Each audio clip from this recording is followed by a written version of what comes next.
Okay, guys, so today is the last new lesson of this mini unit. All right, today's lesson is called Factoring Completely. Remember, your page 1 and 2 is being checked tomorrow. Page 3 and 4 is being checked Friday, and there is a unit test on this on Friday. Okay, so for our lesson today, we're going to start with what are the 3 types of factoring methods that we've learned so far. So the 3 types are GCF, or greatest common factor,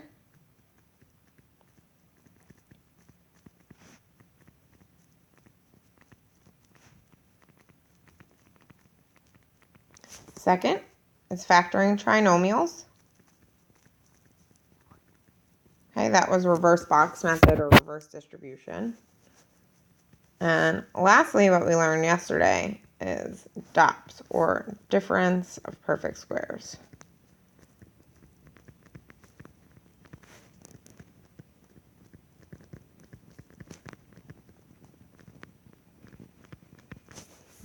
Okay, so it's important that we know all 3 of these when we're factoring completely. So that word completely just means that before we factored and we only had to factor once. Completely means you might have to factor multiple things out of the original. So how we do that, right, is we start by looking for a GCF. And remember, a GCF can have any number of terms.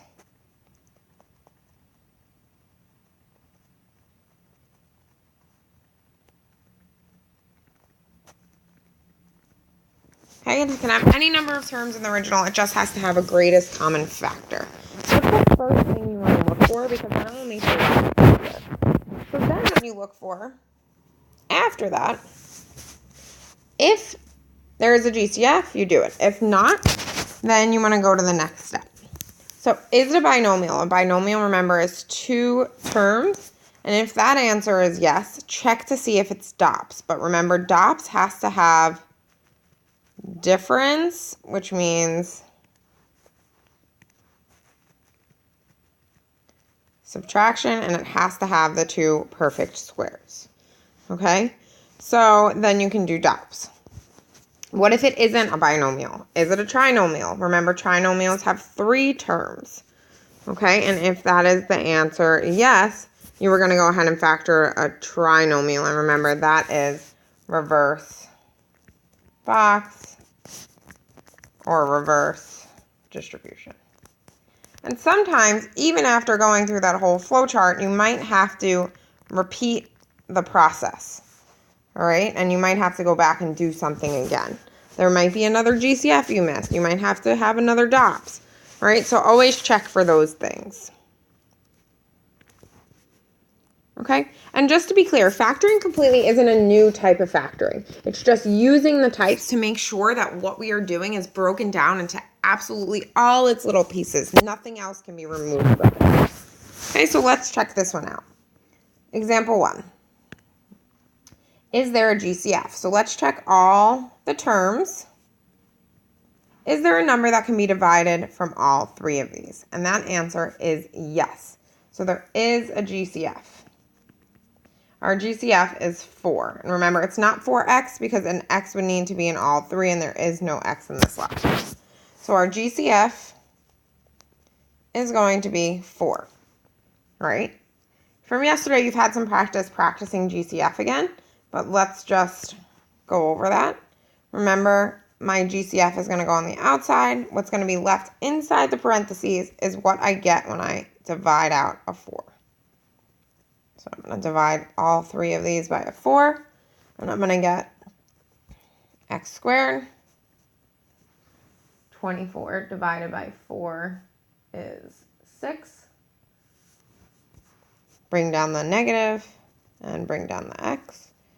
And then 32 divided by 4 is 8. Okay, so we factored out a GCF. Good. Now we check. Is it a binomial? Is there 2 terms? The answer is no, so it cannot be this side. Is it a trinomial? Is it 3 terms? Yes. So now we're going to go ahead and factor it using a trinomial. when you are factoring the trinomial, just focus on what's inside of the parentheses, okay? The 4 is already factored out. That means our answer is going to have a 4 in it in the front, but we'll put that in back at the end. So if you like reverse box, I'll do it that way. And then if you like the other way, feel free to do it the other way and just check your answer with this. Okay? So when you have a trinomial, remember step 1, multiply that first and last and create a factor sum table. So our factor is going to be 8x squared. Our sum is going to need to be -6. So we have 1 and 8, 2 and 4. At this point, so I'm going to move through this kind of quickly. This is a positive, so positive, positive, so negative, negative. All right, and I need this to add up to -6. So this gives me a +9, and this gives me a +6. So it's not those. -9, -6. Good. There's my answer. I'm going to put my x's in.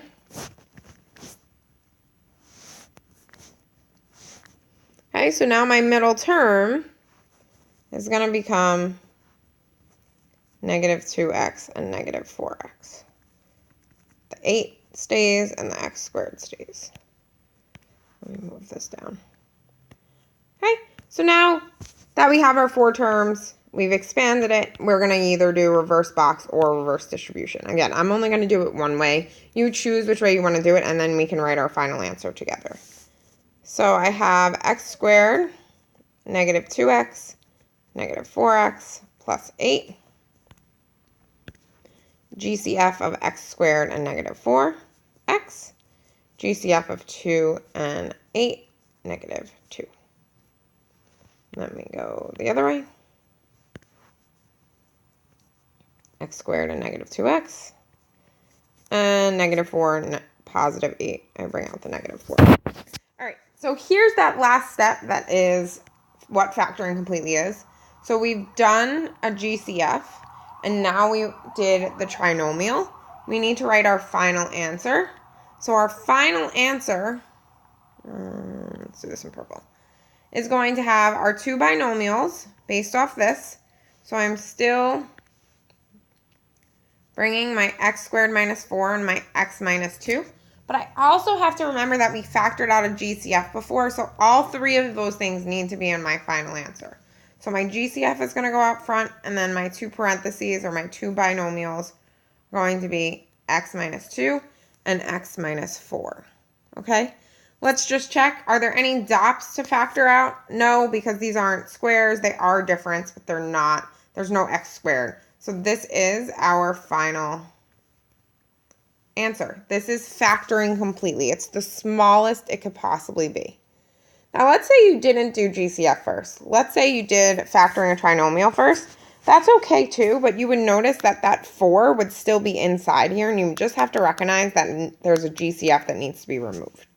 Okay, so factoring completely means it's the smallest it can possibly be, and it's broken down into as many parts as it has to have. Okay. All right, example number 2. Let's check. Is there a GCF? So can I divide these by something? All right.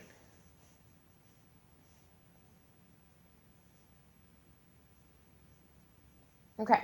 There is a GCF, but I want you to hear me out on this.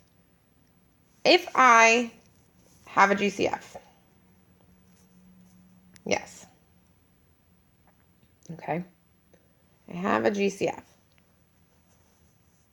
Oh, wait, what am I saying? There's a GCF. All right, what is our GCF? Our GCF is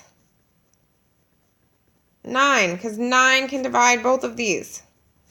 So, I go ahead, I divide by 9, I divide by 9. GCF goes on the outside, and I'm left with x squared minus 4. Okay? All right, next part. Is a binomial? Does it have two terms? My answer is yes. So can I do DOPS? Is it subtraction in the middle? Yes. Is it two perfect squares? Yes, so I'm going to have to do DOPS. So we break this up. X and X, 2 and 2. Make your two parentheses, X plus 2, X minus 2. But your GCF has to go on the outside. I check, is everything broken down completely? Can I factor anything else? My answer is no. Okay. That one was a little faster.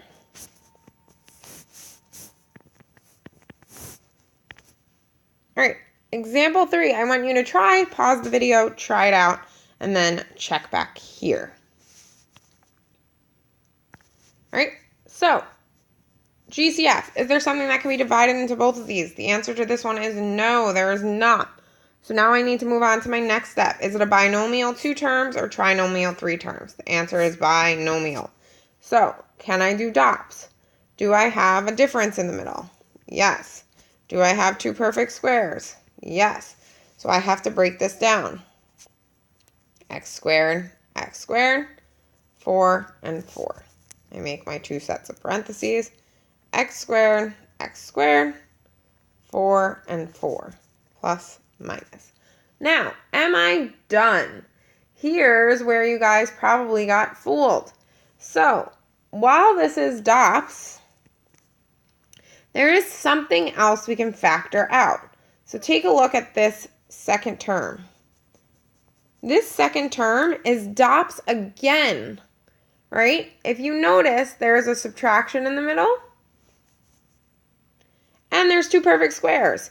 Here I have two perfect squares. Let me change the color. Here I have two perfect squares, but I cannot do DOPS on this side because it's a plus. But this side, I have a minus and two perfect squares, so I can break down this right side again. X and X, 2 and 2. So this second side is going to become X plus 2 and X minus 2. But I need to remember to bring down my original, which was X squared plus 4. Now that is factored completely, and now I am done with my answer. So remember that repeat part? Sometimes in your answer, when you think you're done, which was this step, you have to check to see if there's another step that you can do to make it break down even further. And in this case, there was. I had to do DOPS a second time. All right? Okay, so how can we check our answer? So if I did that question and I want to check my answer, I want to check. There's 3 ways to do it. Multiply it out, okay? Do box method, do distribution. Go backwards, see if you get the original. That's the long way. Second way is substitute a number for all x's. And lastly, the calculator trick. Remember that when you are factoring, you're creating equivalent expressions the entire time. So you want your answers to be equivalent to the original. That's the whole point of factoring. We're not creating something new. We're just breaking it apart from the original. So these things are equivalent. All right? So let's check answer number 1. So for answer number 1, we got, what did we get? All right, we got this as an answer. Let me just copy and paste this.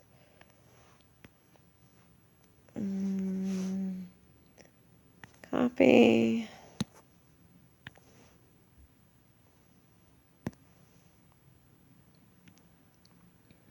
Paste.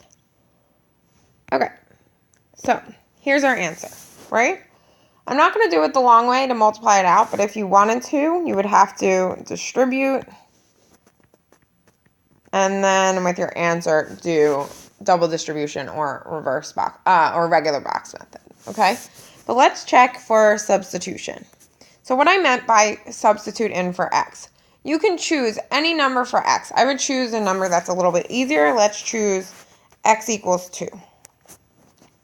So in my original, I'm going to plug in wherever I see an x, I'm going to plug in a 2. So 4/2 squared minus 24 times 2 plus 32. And in my answer, I'm also going to plug in a 2 wherever I see an x.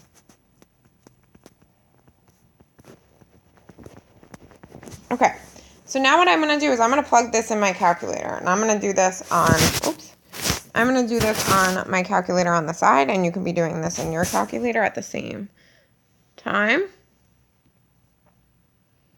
All right, so I have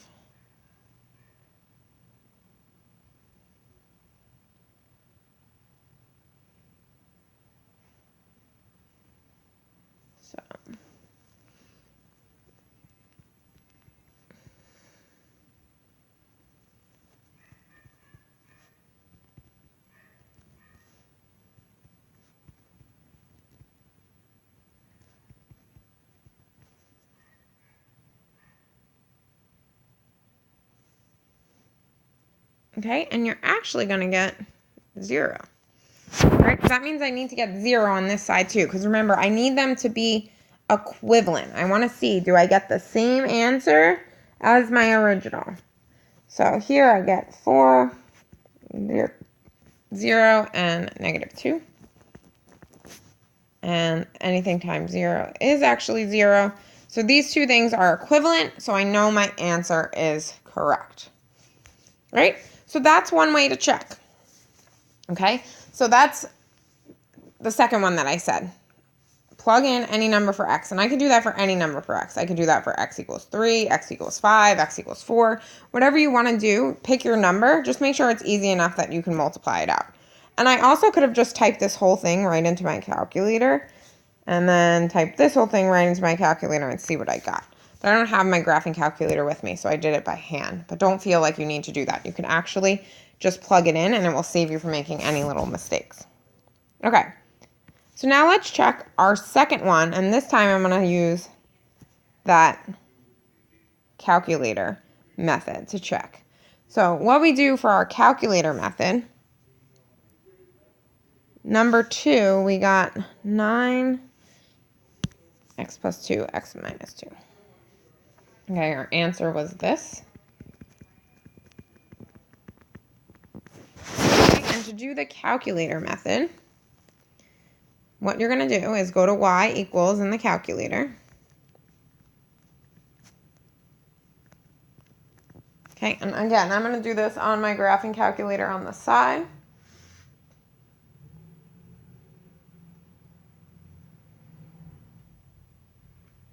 So just bear with me. Okay, so in y1, you are going to type in y1 in your calculator, you're going to type in 9x squared minus 36.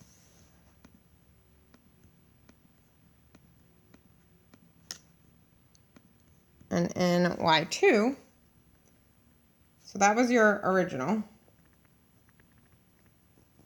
And this, now you're going to type in your answer. And just the way your answer looks, parentheses and all.